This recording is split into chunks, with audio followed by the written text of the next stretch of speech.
Corona সংক্রমণ বেড়ে যাওয়ায় হিলি ইমিগ্রেশন চেকপোস্টে বসানো হয়েছে মেডিকেল টিম। আর সন্দেহভাজন যে সমস্ত যাত্রীরা আসছেন তাদের স্বাস্থ্য পরীক্ষা করা হলেও কিট না থাকার কারণে করোনা পরীক্ষা করানো সম্ভব হচ্ছে না। এ বিষয়ে আরও জানাতে হিলি ইমিগ্রেশন চেকপোস্ট থেকে যুক্ত হচ্ছেন সহকর্মী সোহেল রানা। রানা, করোনার পরিস্থিতি তো বেশ খারাপের দিকে যাচ্ছে সারা দেশ জুড়ে। তো করোনা পরীক্ষার কিট সংগ্রহে হিলি কর্তৃপক্ষ বা ইমিগ্রেশন কর্তৃপক্ষ এখনো কোনো ব্যবস্থা নিয়েছে কিনা তা বা সার্বিক অবস্থা সম্পর্কে তারা কি বলছেন?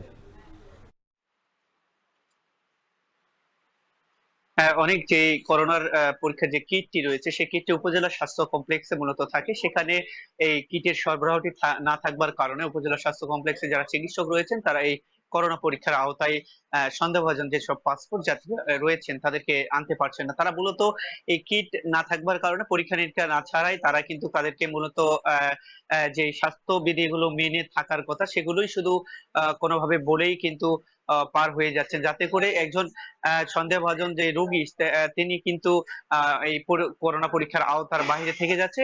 এতে করে করোনার যে সংক্রমণ সেটি কিন্তু বারবার একটা সম্ভাবনা রয়েছে। আমি স্বাস্থ্য কমপ্লেক্সের কর্মকর্তার সাথে কথা বলেছিলাম, তারা যেটি বলছেন যে তারা ঊর্ধ্বতন কর্তৃপক্ষের সাথে যোগাযোগ করছেন যাতে করে দ্রুত, যেহেতু এটি ইমিগ্রেশন চেকপোস্ট রয়েছে, স্থলবন্দর রয়েছে, যাতে দ্রুত করে এই স্বাস্থ্য কমপ্লেক্সে করোনা পরীক্ষার যে কিট আছে সেটি সরবরাহ করা হয় এবং এই সন্দেহভাজন রোগীদেরকে যাতে পরীক্ষার আওতায় আনা যায় সেজন্য তারা কাজ করছেন। আমি এখানে যে জায়গাটিতে রয়েছে এটি হিলি ইমিগ্রেশন চেকপোস্ট, এবং এই ইমিগ্রেশন চেকপোস্ট দিয়ে ভারত বাংলাদেশের মধ্যে পাসপোর্ট যাত্রীরা যাতায়াত করে থাকে। মূলত ভারতেও করোনার যে সংক্রমণ সেটি বেড়ে গিয়েছে, ফলে কিন্তু এখানকার ইমিগ্রেশন কর্তৃপক্ষ এবং যে মেডিকেল বুথটি স্থাপন করা হয়েছে তারা সর্বাত্মক চেষ্টা করছেন যে যারা ইমিগ্রেশনে চলাফেরা করছেন এবং পাসপোর্ট যাত্রী তাদেরকে মাস্ক পরিধান নিশ্চিত করা, পাশাপাশি স্বাস্থ্যবিধি মেনে চলা এবং অন্যান্য যেই বিধি নিষেধগুলো রয়েছে সেগুলো মেনে চলার জন্য তারা উদ্বুদ্ধ করছেন। এবং এখন পর্যন্ত আমরা যেটি দেখছি যে বেশিরভাগ মানুষ কিন্তু মাস্ক পরিধান